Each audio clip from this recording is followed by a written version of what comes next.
Bonjour les amis. Donc le massage d'aujourd'hui qu'on va faire. Le massage d'aujourd'hui qu'on va faire, c'est quelque chose de très important. Si vous allez voir, ça va faire beaucoup de changements, de transformations comme il y a dans les gouvernements partout. Ça va faire une transformation totale, vous allez voir. Donc vous allez voir que en fait c'est la parole. Hein, la parole qui va faire des changements. Et vous allez voir qu'il peut y avoir des choses qui vont se transformer dans votre vie. Des choses qui vont se transformer, qui vont peut-être changer comme ça, parce qu'on sait très bien que tout est possible.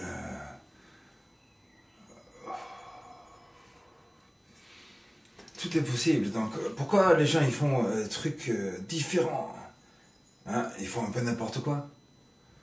Les gens ils font un peu n'importe quoi parce qu'ils pensent pas en fait. Voilà. Et donc on sent bien que à chaque fois que les gens ils font d'une certaine manière, hein, on sent très bien que chaque fois qu'une personne fait d'une certaine manière, c'est très bien que ça va pas aller du tout à chaque fois, du tout. Donc on sait très bien que voilà qu'il faut faire des changements, des transformations à chaque fois. Et pourquoi donc il n'y a pas de transformations nécessaires?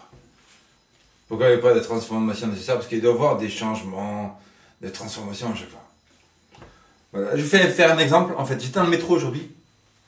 Dans toute la ligne, j'ai fait semblant que j'étais arrogant, rempli de moi-même, etc. Ça marche super bien. Les gens, ils disent « Oh, oh, oh !» Là, ils sont fous, les gens. Ils sont fous. Le mec, il est mauvais. Et là, je vais dire « Oh !» Oh, les grands, le voir, oh, oh, hein, il n'y a plus de piles. Come back.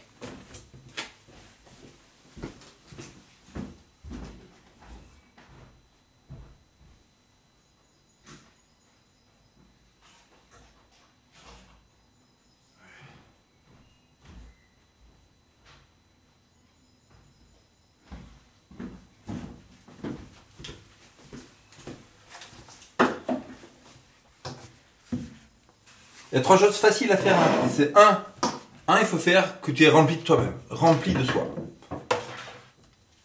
Tu fais oh, oh, oh, oh, rempli.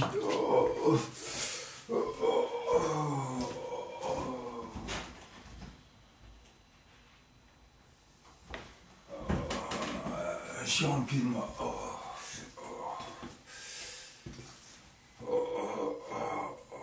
Et tu tiens la barre du métro.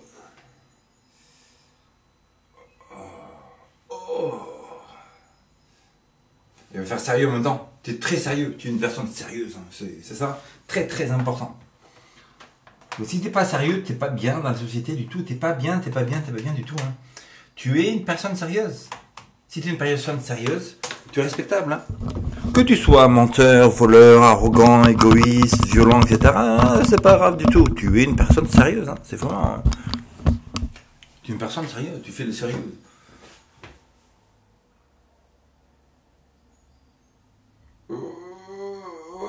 Et tu fais le rempli de moi. Le moi. Tu sens l'égoïsme. Il y a moi il y a que moi qui compte là. Tu sens l'égoïsme rentrer. Des fois, il faut avoir des abcès d'égoïsme comme ça, des abcès du moi qui rentre là. Tu fais. Oh.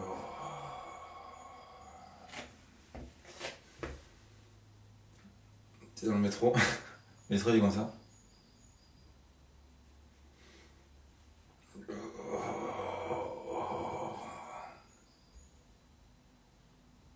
C'est le prince du moi, le prince du canteur, voilà. Non, il faut être sérieux, hein. On est tous. La société actuelle est très sérieuse. On est sérieux dans le métro. Dans le métro. Oh, sérieux. Je suis menteur, voleur, égoïste, arrogant, incrédule. Incrédule, mais je suis sérieux. Oh, je suis sérieux. Oh, qu'est-ce que je suis sérieux. Oh, je suis juste. Je suis bon. Je suis une bonne personne. Hein, le métro. Descente. Franck 40 mètres. Ok. Oh, je suis une bonne personne, je suis sérieux. Qu'est-ce que je suis juste. Bible nous dit qu'il n'y a pas de juste sur la terre. Père Céleste, je prie qu'on puisse comprendre ta parole, qu'on puisse la mettre en pratique. Père Céleste, aide-nous, prospère-nous, protège-nous du mal, de l'arrogant, Et Père Céleste, je prie que tu nous prospères en toutes choses. Aide-nous à être indépendants financièrement, Père Céleste. Donne-nous les rêves de nos cœurs, Père Céleste, et que ta parole aille sur toute la terre, que les gens acceptent. Rentre dans le cœur des arrogants, des athées, des incrédules, des méchants, des gens qui ne croient pas dans la vérité, mais qui croient dans le mensonge. Parce que laisse rendre dans les cœurs des gens qui croient qu'il n'y a pas de vérité absolue, qu'il n'y a pas d'absolu, qu'il n'y a pas de vérité, mais tout le monde fait sa vérité. Rentre de ces cœurs-là et que ta parole rentre et leur montre que c'est la vérité et qu'ils doivent faire une décision. Père Céleste, rentre dans le cœur des apathiques qui croient qu'ils n'ont besoin de rien, qui ne veulent rien, qui ne veulent pas de quoi que ce soit dans la vie, qui vivent comme ça, qui passent comme un mouche qui naît en juin et qui meurt quelques semaines après. C'est comme un moucheron qui tourne comme ça et qui part après. Non, montre-leur qu'ils ont des responsabilités pour toutes leurs actions. Ils ont des responsabilités pour toutes leurs pensées. Ils ont des responsabilités pour toutes leurs paroles, pour chaque seconde. Ils ont des responsabilités pour toutes les sensations qui sortent de leur cœur, de méchanceté ou quoi. Ils doivent rendre compte un jour à toi.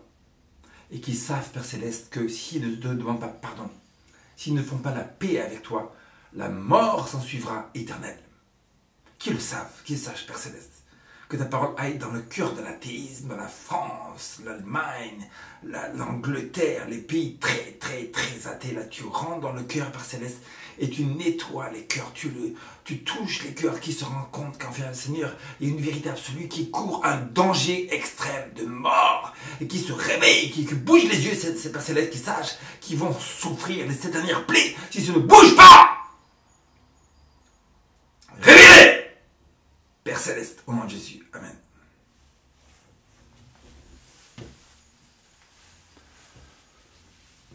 L'exercice de métro. Franklin, bonne nouvelle. Oh. Sérieux. Pas seulement sérieux, mais rempli de moi. Tout ce qui est autour, c'est tous les gens autour du métro, ils tournent autour de moi. C'est comme moi je suis là, le soleil, et c'est les gens.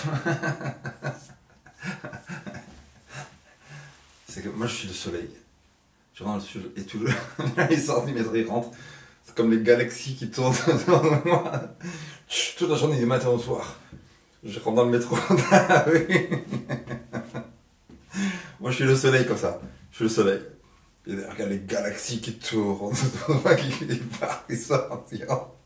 Des galaxies, la lune, voie lactée, les gens ils rentrent comme ça. Regarde, moi je suis là, dans le métro, je suis le soleil tout autour de moi.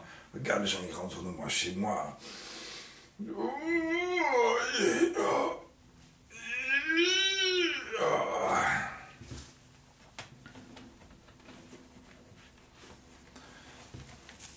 Qu'on va voir aujourd'hui, on va voir.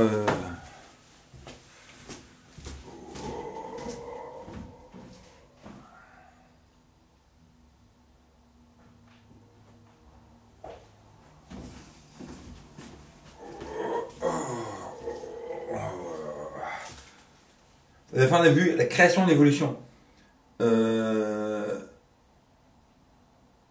Pourquoi les montagnes n'ont pas une érosion totale de ce que les montagnes sont totalement aplaties? Si l'évolution est vraie, parce que les montagnes perdent 5 mètres par an, quelque chose comme ça.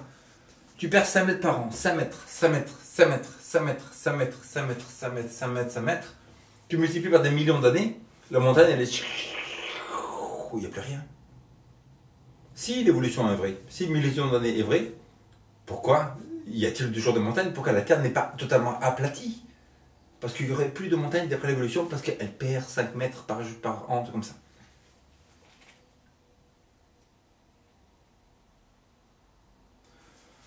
Pourquoi le dépôt au fond de la mer, c'est seulement 1 cm? On a déjà vu ça dans une autre vidéo. C'est-à-dire que les poissons, ils meurent, les requins, ils meurent, etc. Ils meurent et le dépôt se met au fond des mers, se met au fond des mers, se met au fond des mers. Si l'évolution a des millions d'années, les poissons ils existent depuis des millions d'années, on va avoir des dépôts. Il y a tous les poissons qui meurent, ça devrait s'agrandir. Mais il y a très peu, un petit peu de défaut. C'est-à-dire que la Terre est jeune, il y a des preuves que la Terre n'a pas plus de 6000 ans.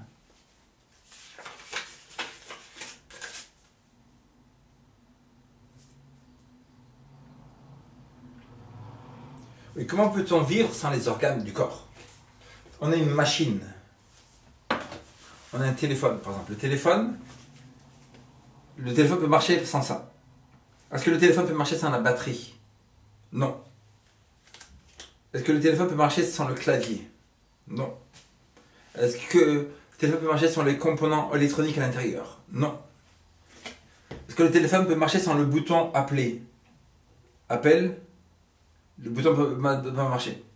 Est-ce que le téléphone peut marcher s'il n'y a pas le bouton arrêter? Non. Est-ce que le téléphone peut marcher s'il n'y a pas l'électricité qui va à l'intérieur pour le recharger? Non. Donc, on se rend compte qu'il y a beaucoup de composants nécessaires, obligatoires pour ce qu'un téléphone marche. Sans tous ces composants qui viennent en même temps, quand on achète un téléphone, ce téléphone-là est totalement inutilisable.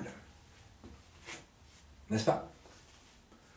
L'être humain est pareil. Comment tous les organes, comment l'homme peut-il exister s'il n'y a pas tous les organes ensemble en même temps? Ça ne peut pas le faire, ça ne peut pas possible. Sans le cœur, le corps ne marche pas. Sans les reins, impossible de marcher. Sans la colonne vertébrale, on est par terre. Sans les poumons, on ne peut pas respirer. Sans les veines, on ne peut pas avoir le sang qui circule et faire vivre le corps humain et donner la nourriture, nutrition à tous les... Donc, il y a beaucoup de parties du corps, comme on sait que sans les os, il n'y a pas besoin de... Impossible. S'il n'y a pas de muscles, c'est-à-dire que le corps ne peut pas marcher. S'il n'y a pas de système lymphatique, c'est-à-dire qu'on ne peut pas éliminer les toxines. C'est pas des systèmes nerveux. On ne peut pas parler, ni sentir, ni toucher, ni respirer, ni penser, ni dormir, ni se lever, etc. S'il n'y a pas beaucoup de composants, s'il n'y a pas de système nerveux, on a déjà vu, système lymphatique, système respiratoire, système digestif. C'est-à-dire s'il n'y a pas de système digestif, qu'est-ce qu'on fait? On ne peut pas digérer, donc le corps ne peut pas prendre la nourriture, et donc il n'y a pas de vie possible. Donc, mais l'être humain serait apparu par un singe, il se transforme comme ça. Mais d'où ils sont venus tous les organes d'un coup comme ça? Boum, ça a apparu. Oh, je suis l'homme. C'est l'argument de Michael Behe. Michael Behe, il a un livre qui s'appelle Darwin's Black Box. Il parle du bacteria flagellum, le flagellum bactérien, donc ce qui est dans la cellule. C'est une petite machine extrêmement compliquée qui tourne à des milliers de kilomètres secondes, un truc comme ça. Et qui a beaucoup de composants à l'intérieur. Son argument c'est ça, mais comment l'évolution aurait pu faire que ça arrive d'un coup cette machine-là, le bactéria flagellum dans la cellule, sans que toutes les parties soient ensemble unies, etc. C'est pas possible, parce que sans une partie ça marche pas. Comme la voiture, t'enlèves la roue, elle peut pas avancer. T'enlèves les 4 cylindres, ça marche pas. T'enlèves l'arrivée d'essence, ça marche pas, etc. C'est pareil. Donc tout doit venir ensemble pour arriver d'un coup, pour être en vie. L'être humain ne peut pas vivre sans le cœur. Imagine-toi, l'être humain il est allé par terre, la sélection naturelle a dit tiens je te donne un cœur, je te donne une jambe. Après 1 million d'années après, je te donne une deuxième jambe, je te la mets là. 50 millions d'années après, je te mets un estomac. Je te mets un bras. Ça ne vit pas toujours. C'est-à-dire qu'il faut tout ensemble ou rien. C'est pas possible. C'est-à-dire que tout le corps humain doit avoir tous les composants ensemble pour vivre. Ça prouve que Dieu a créé l'homme en un coup. Il n'a pas pu évoluer, ce n'est pas possible. Sinon, s'il avait évolué, ça veut dire que l'homme n'aurait pas pu vivre sans tout ce qui arrive ensemble. Et comment la sélection naturelle qui n'a pas d'intelligence, qui n'a pas de cerveau, qui n'a pas de planification, on ne peut pas planifier à l'avance, je vais faire ci, je vais faire un dessin, cette bouteille, je vais la faire orange, je vais la faire à 12 cm, je vais la faire large, je vais mettre 400 pilules dedans, etc. Quelqu'un doit planifier. Quoi qu'on fait dans la vie, on planifie. Les appartements, les computers, le travail, les business, les habits, la façon de s'habiller, etc. La musique qu'on fait, les dessins, l'écriture, tout ce qu'on fait, c'est planifié. Le sopalin, la hauteur du sopalin, il veut dire la hauteur, la couleur, la texture, les dessins qui sont dessus, tout, il faut planifier. Mais cette sélection naturelle n'a pas le pouvoir de planifier quoi que ce soit. Ça veut dire que si elle n'a pas de pouvoir de planifier quoi que ce soit, elle ne peut créer quoi que ce soit, ce n'est pas possible. Car tout c'est planifié, les chaussures, elles sont planifiées, tout. Et on voit très bien que l'être humain, il est planifié par quelqu'un intelligent qui l'a planifié à l'avance. Car si les habits sont planifiés, la couleur, etc., que ce soit gris, ici un peu blanc, etc., quelqu'un a planifié cela, ça veut dire que l'être humain était planifié. Et les animaux, et les arbres, et l'univers, et les planètes, et la couleur, et les tailles, et la vitesse de rotation, l'oxygène, le système digestif, respiratoire, sexuel, reproductif, tout est planifié à l'avance. Ça veut dire que c'est seulement un être intelligent qui a pu créer l'univers et non pas le hasard. Ce hasard-là ne peut réparer quoi que ce soit qui n'a pas d'intelligence. Il n'a pas de cerveau. Il ne peut rien planifier. Il n'a pas de matière première. Pas de matière première. Pour faire ça, il faut du tissu, du coton. Il faut aller chercher le coton. Il faut avoir une machine. Il faut mettre le coton ensemble, différents produits ensemble, etc. Et pour faire quoi que ce soit, il faut la matière première. Un téléphone, il faut les parties électroniques. Il faut le plastique. Il faut le verre, etc. Pour faire quoi que ce soit. Ça veut dire que la sélection naturelle, d'où on aurait pris tous les matériaux incroyables, le fer, l'azote, l'oxygène, l'eau, la terre, tout ça, tout, pour faire tout l'univers, ce n'est pas possible. C'est-à-dire que l'évolution est une folie totale, une folie totale.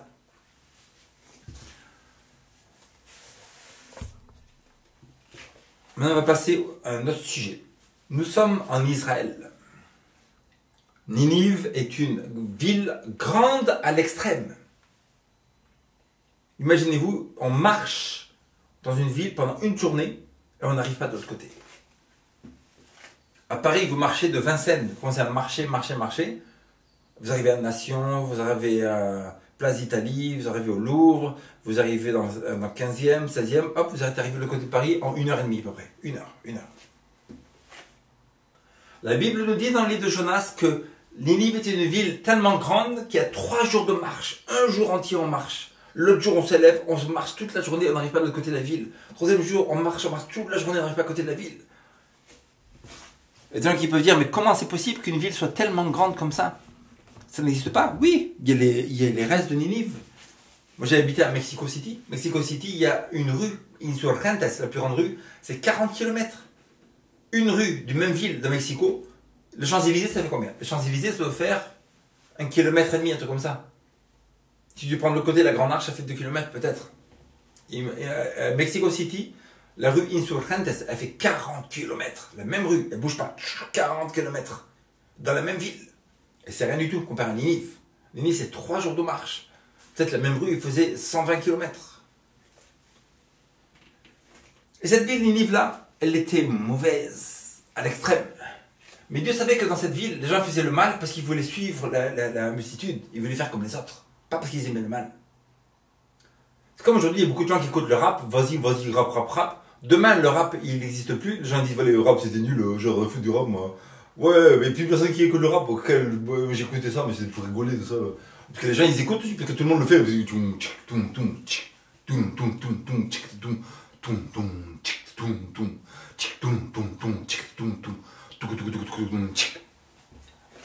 C'est-à-dire que les gens, ils aiment bien faire comme tout le monde. Il faut suivre la masse. Il faut parler comme tout le monde. Il faut agir comme tout le monde. Il faut même bouger comme tout le monde. Quand on marche, il faut marcher comme tout le monde. On marche comme tout le monde. Allez, tout le monde. Marchez tous pareil. Marchez comme tout le monde. Allez, on se fait tous, on est unis comme ça, on est groupés. Non. La Bible nous dit, ne suivez pas les multitudes pour faire le mal.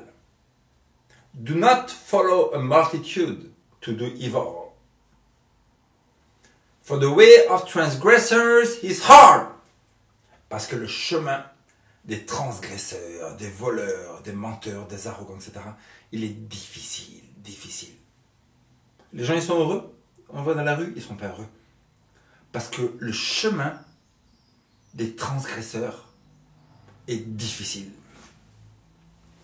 Le chemin, la voie du transgresseur est difficile. Et Jonas, il ne veut pas aller là-bas. Il prend un bateau, il prend un ticket, il part. Gare Montparnasse, je pars, je m'en vais, je ne veux pas aller à Ninive, je ne veux pas. Je ne veux pas supporter les païens.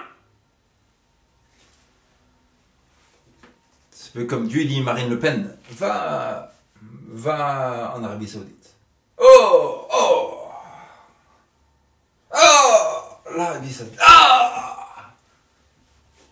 Marine Le Pen, mets-toi une grande robe. peine, car le ramadan, oh, le ramadan, hein? Lui, il était juif. Il dit, là-bas, Ninive, mais c'est une ville de païens qui adorent le soleil, les étoiles. Ils adorent Allah, ils adorent Alilat, Al-Malat, Al-Uzzahat, ils adorent Baal, ils adorent Astarté, ils adorent Azaleh, tous les divinités païennes. Je ne veux pas aller là-bas. Il prend le bateau, il part comme ça. Et Dieu, il remue la mer, il remue. Le bateau, il fait... Boum, voilà, boum, boum, boum, boum, boum, boum. Les vagues, elles font... Et lui dit, voilà, il va au fond comme ça. Et tous, ils vont prendre des petites pailles. Ils vont tirer au sort. Il n'y a pas de petites pailles.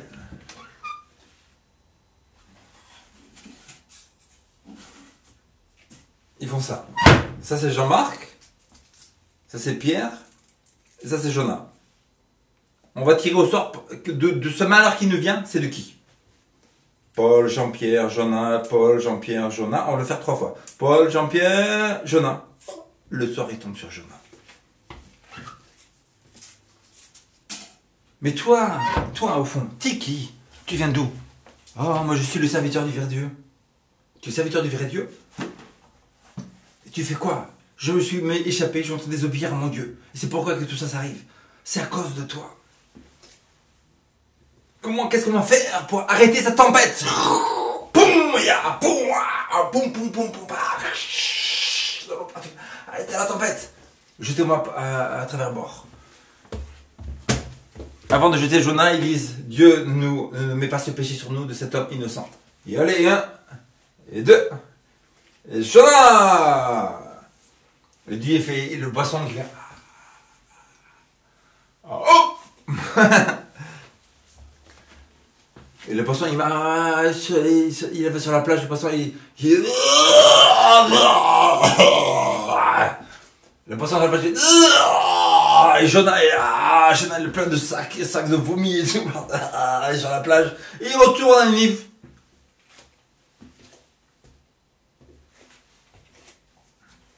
Mais quand il retourne à Ninive, Dieu dit, va prêcher à Ninive, que dans 40 jours, cette ville est détruite, s'ils ne se repentent pas. Et Jonas dit d'accord. Et Jonas rentre dans la ville. 40 jours et Ninive sera détruite. 40 jours et Ninive sera détruite. 40 jours, Ninive sera détruite. 40 jours, Ninive sera détruite. 40 jours, Ninive sera détruite. Et tout le monde écoute. Oh, on fait du mal. C'est le message de Dieu. On se repent. Tout le monde. Même les bêtes. Même le roi, il se met avec un sac de sang, il se met un sac, il met de la cendre, sur la tête. Partout, il se demande pardon, il met de la cendre partout, et Dieu il dit, j'ai pitié de cette vie. Et en fait, ce message, ça m'a aidé à moi, en fait, parce qu'après, Jonas, il se met... C'est intéressant, la Bible dit que Jonas,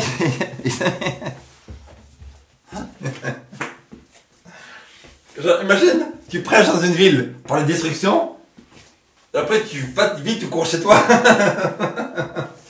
Tu cours loin de la ville, chez toi, que c'est tranquille, tu veux pas entendre ce qui va se passer.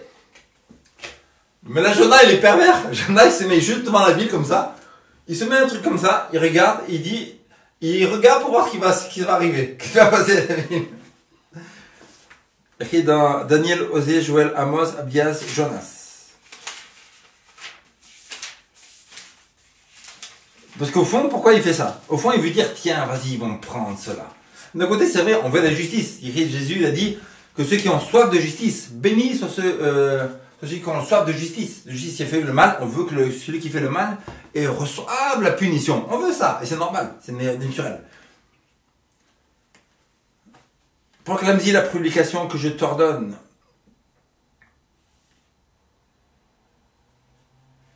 S'ils n'en sont pas de leur ardente colère à Tarsis. Jonas sortit de la ville, chapitre 4, verset 5, et s'assit à l'orient de la ville. Et là, il se fit une cabane. C'est-à-dire que Jonas, il était prêt, c'est pas genre 5 minutes, il va regarder ce qui va se passer. Il se fait une cabane, il fait avec des clous comme ça. C'est bon, je vais rester ici, moi, 3-4 semaines, je vais voir ce qui va se passer. Il se met une cabane comme ça, il est prêt à manger, il se fait un lit, etc. Je reste ici, je vais voir ce qui va se passer. Et il se tint à l'ombre jusqu'à qu'il vit ce qui arriverait à la ville. Et Dieu, il fait pousser un ricin. Le ricin, il le court comme ça, il fait chaud. Imagine-toi, c'est dans les déserts d'Arabie là-bas, mais c'est chaud. Et il fait chaud, etc. Et le ricin, il le couvre du soleil. Et Dieu, il amène un ver qui tue le ricin, qui tombe par terre. Et après, il a de nouveau chaud, il se plaint. Dieu, c'est quoi? Dieu, qu'est-ce que tu as fait? Il fait chaud. J'étais là pour regarder ce qui va se passer. Maintenant, tu m'as enlevé ce ricin, il fait chaud maintenant. J'ai trop chaud, je vais mourir. Donne-moi la mort!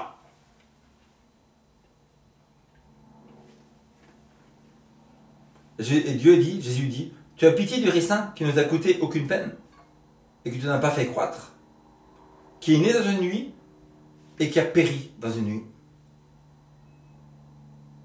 Et moi je n'aurais pas pitié de Ninive, la grande ville dans laquelle se trouvent plus de 120 000 personnes qui ne savent pas distinguer leur droite de leur gauche,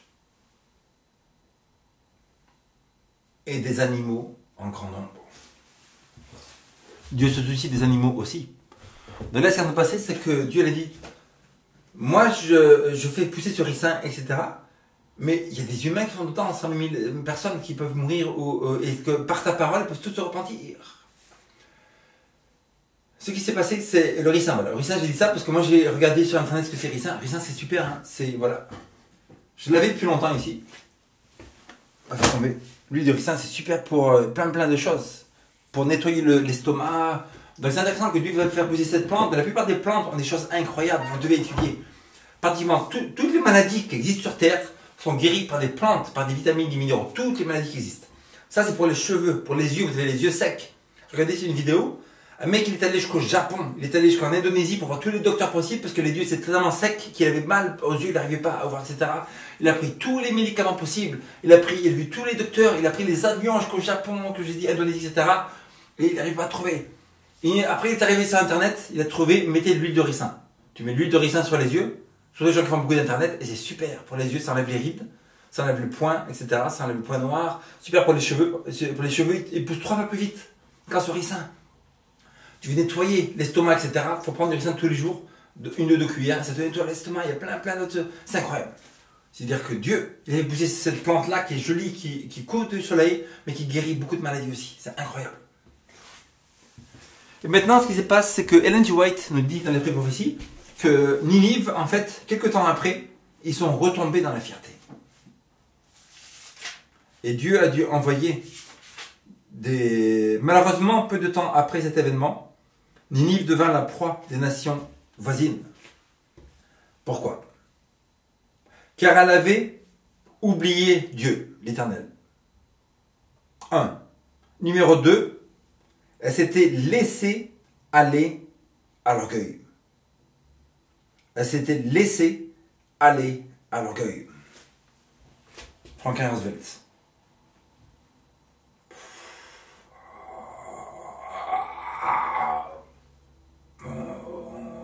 Je suis le soleil et les étoiles autour de moi. Oh, il n'y a que moi qui compte, hein, en fait. Ouais, que moi qui compte, c'est moi qui suis trop fort. J'ai rien fait de ma vie, mais je suis fort quand même. J'ai mis mes chaussures ce matin. Oh, j'ai mis mes chaussures. Ouais, l'autre jour, j'ai mis mes chaussures comme ça et j'ai mis les lacets un après l'autre. Et les 2 chaussures sont mises sur mes pieds. Oh.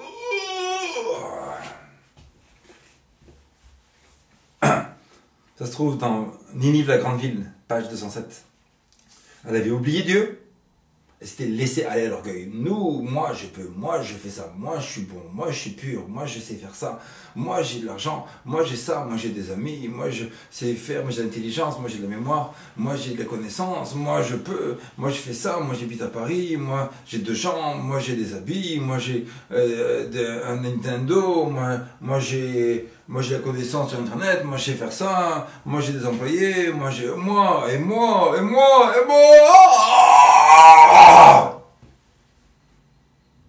Bible dit qu'il faut toujours dire Dieu, Dieu, Dieu, Dieu, Dieu. Donner gloire à Dieu en tout. Gloire à Dieu, gloire à Dieu. Chaque chose qui arrive dans sa vie, on réussit, gloire à Dieu. Ça, on a ça, gloire à Dieu. On a un appartement, gloire à Dieu. On a un portable, gloire à Dieu. On a de l'argent, gloire à Dieu. Tout, c'est Dieu. Tout. C'est ça le secret. La différence, c'est juste ça. Un, il a un truc, lui il va dire moi, moi, moi. Et l'autre, il va dire gloire à Dieu, gloire à Dieu, gloire à Dieu. Voilà toute la différence.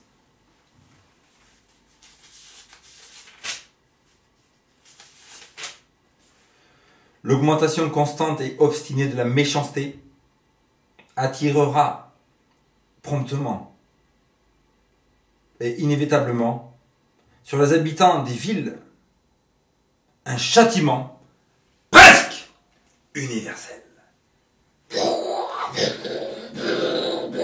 Feu, tremblement de terre, tsunami, boule de feu qui tombe du ciel. Ellen G. White, elle a dit, elle a vu des palais qui étaient détruits, Versailles, États-Unis, Maison Blanche, des boules de feu, Buckingham Palace, des boules de feu, Rome, le Vatican,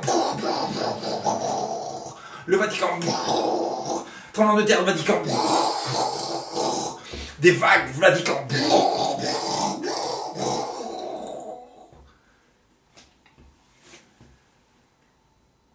La corruption qui règne actuellement est indescriptible. Chaque jour apporte de nouvelles révélations concernant les dissensions, la malhonnêteté et la fraude. Chaque jour amène son cortège douloureux de violence et d'infraction à la loi. Elle parle de la loi divine, bien sûr. D'indifférence en face de la souffrance. D'attentats brutaux et diaboliques à la vie humaine. Écrit vers les années 1800